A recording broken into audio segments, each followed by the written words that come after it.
What's going on, YouTube? Thank you for tuning in to another episode of Texas Street Stories. And if you haven't already subscribed, help your boy out and hit the subscribe button. On today's episode, we're going to be talking about the Texas Syndicate, the Uvalde, Texas branch. Cristobal Velasquez, also known as Little Chris.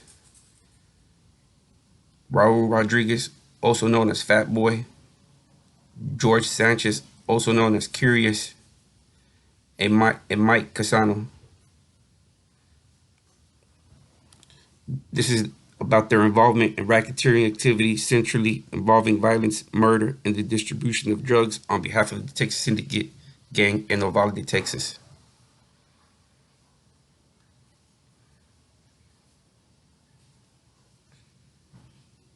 The overall structure of the Texas Syndicate gang in Uvalde, Texas, specific instances of violent conduct, including 3 different murders and drug distribution activity involving defendants.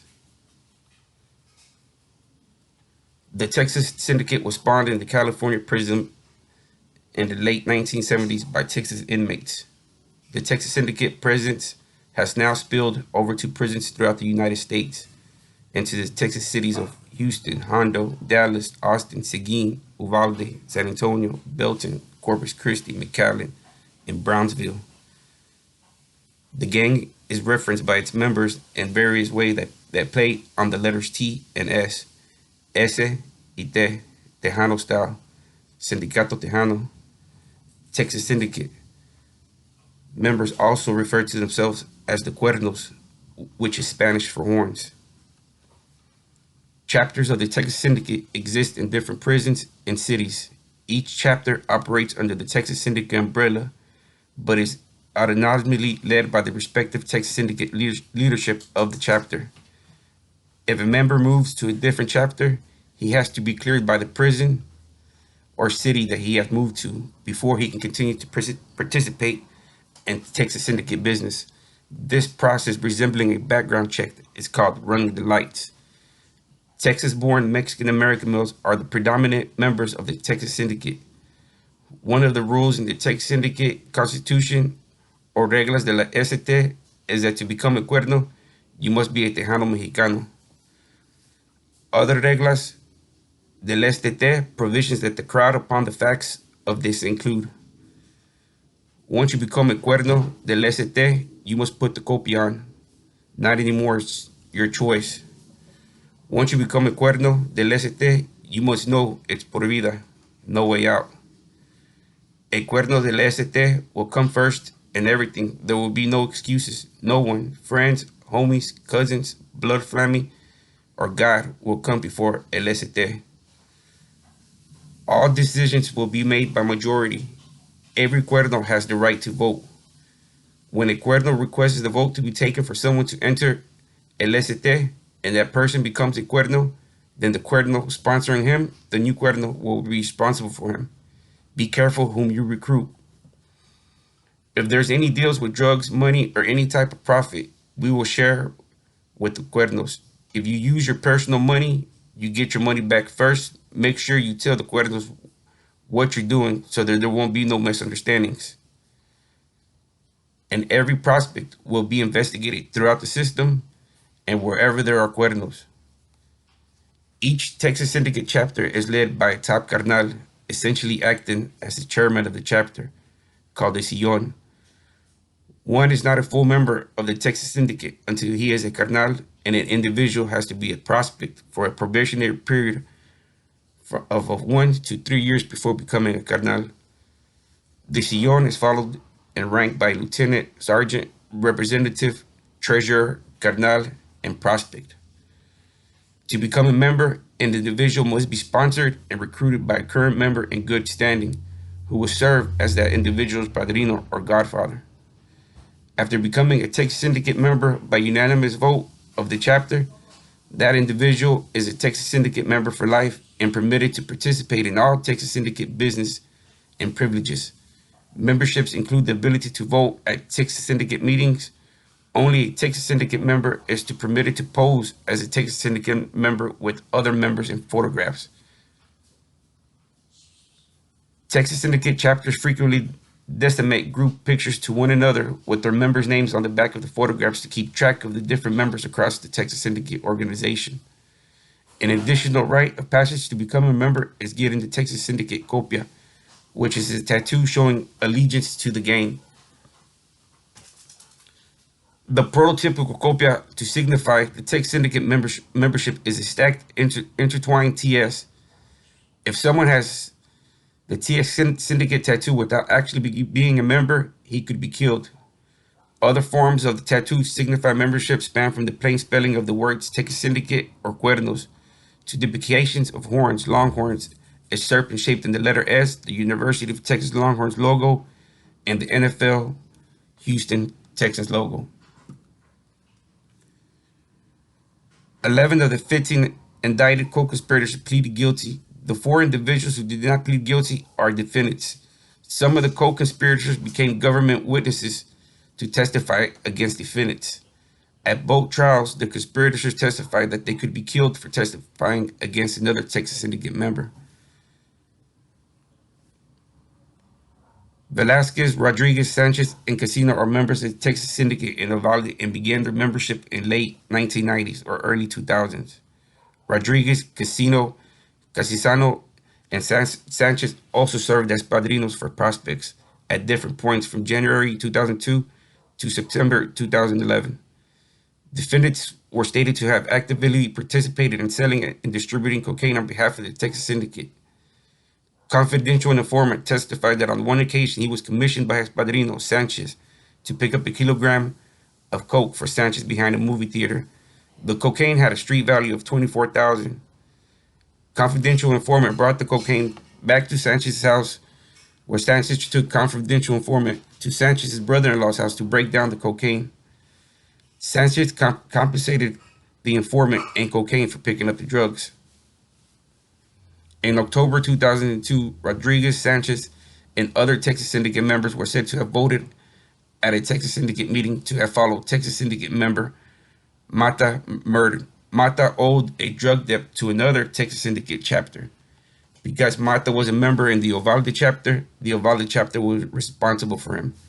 Testimony at both trials from members who claimed that they were at the meeting indicated that they vote in favor of killing Mata was at least 7 out of 8 votes, and that Rodriguez and Sanchez voted yes to kill Mata. Rodriguez and his brother, John Rodriguez, also a Texas Syndicate member, volunteered to execute the murder after the vote was conducted. The members took a photograph to memorize the meeting. Rodriguez, Juan, and Sanchez were in the photograph. On October 13, 2002, in the early evening, Rodriguez and John picked up Mata in John's truck. Later that night, Mata's body was found in the grassy bar ditch next to a highway 2 miles west of Uvalde. Mata had a gunshot wound to his chest and head. John was said to have shot Mata with Rodriguez in attendance. Rodriguez and John then went to their uncle's house, who was also a Texas Syndicate member, to clean the gun John used by placing it in a bucket of bleach. The Uvalde County Sheriff's Department collected an empty beer bottle at the scene where Mata's body was found. A DNA test conducted in 2004 indicated that the DNA on the body could not have come from Mata or John. The partial DNA profile results, however, could not eliminate Rodriguez as being the source of the DNA obtained from the bottle. In 2005, Casisano was the acting Sillon in Uvalde, Texas. During this era, the Texas Syndicate members were said to be Casano's enforcers. In December 2005, Casano's roommate had a radio stolen from his vehicle. De la Garza purchased the stolen radio and would not return it. De la Garza's failure to return the radio caused a problem with Casano. After a series of retaliatory acts, Casano began to push for De la Garza's murder. Casano then gathered enough votes from the Texas Syndicate members to seal De la Garza's fate. On Christmas Eve 2005, Casisano's prospect Jesse James Polanco, Caleb Velasquez, and Joshua Velasquez approached Mexican Mafia member Orlando Guerrero at a bar in Uvalde. Guerrero testified at trial that since the Mexican Mafia and Texas Syndicate have a peace treaty agreeing to settle disputes in-house and not inflict violence on each other's members, Casesano was doing his due diligence to make sure that De La Garza was not a Mexican Mafia member. Guerrero subsequently notified Casesano that La Garza was not a Mexican Mafia member that night. Testimony unveiled that Casesano was with Caleb and Josue and a woman who works in the bail bonds business, inquiring about the possibility of the bail bonds woman bailing someone out of jail if there was an arrest. The next night, after leaving Casesano's house, Polanco drove Casesano's truck with Velasquez, Caleb, and Josue to De La Garza's home.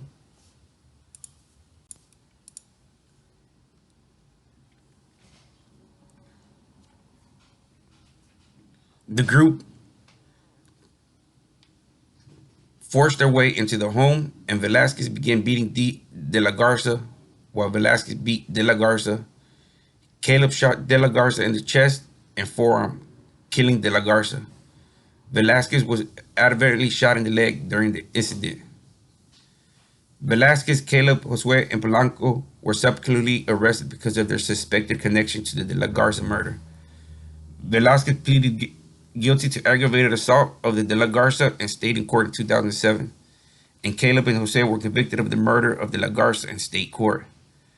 Polanco, however, only received probation and was released. Casesano was also arrested around this time because of a drug-related offense. During his incarceration, Casesano began to believe that his prospect Polanco was a confidential informant.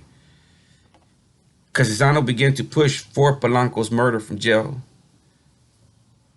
Testimony presented at the trial stated that Casesano made the calls from a smuggled cell phone and sent correspondence to other Texas Syndicate members by mail from prison, pushing for the killing of Polanco.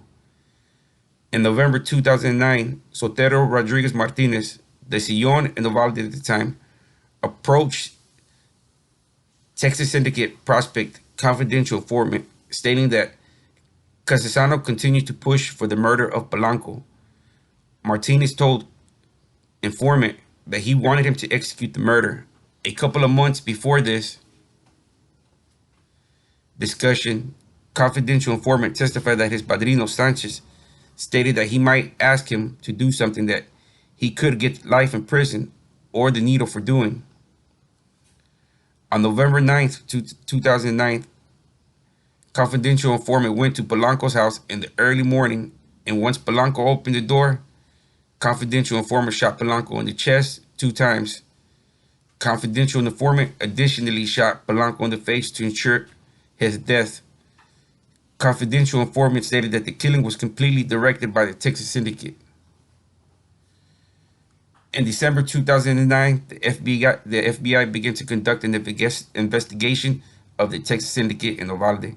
The purpose of the investigation was to obtain information regarding drug trafficking and violent activity conducted by the Texas Syndicate and to investigate unsolved murders in the Uvalde area. The investigation was conducted until September 2011 based on a tip from a wiretap. An individual was intercepted transporting marijuana for the Texas Syndicate from Hondo to Uvalde. An undercover FBI agent additionally purchased crystal meth and cocaine from the Texas Syndicate prospects in Uvalde. In April 2010, Rodriguez was recorded clearing Uvalde Texas Syndicate members for the running the lights process from prison. A recording from an August 2010 meeting concerning Texas Syndicate business included references to Fat Boy, which the FBI believed to be references to Rodriguez. At this meeting, a meeting with Sanchez and Velasquez attended, Texican members discussed possibly killing Ramon Rodriguez Spider, a member of a rival gang known as the Texas Syndicate Originals. Confidential informant was also made a full member at this meeting. Sanchez informant's padrino welcomed him into the gang after a vote. In September 2011, a series of search warrants were executed on the residence of alleged Texas Syndicate members in Uvalde, including Sanchez and Velasquez residents. During a search of the Texas Syndicate Sergeant El Torres' home, a composition book was found in a drawer in his bedroom with names and positions of the Texas Syndicate members in Uvalde. At the time, the word rep was next to George Sanchez, aka Curious. A C, which was said to signify Carnal, was next to Chris Velasquez, aka Little Chris. Rodriguez and Casinos did not appear in the book.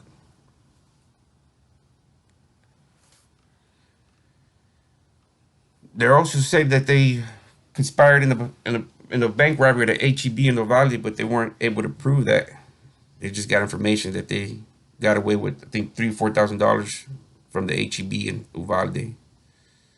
So the Texas Syndicate had a pretty stronghold in Uvalde, Texas, from what it looks like. And pretty sure they have a stronghold in all these other cities as well. You know, they end up getting life.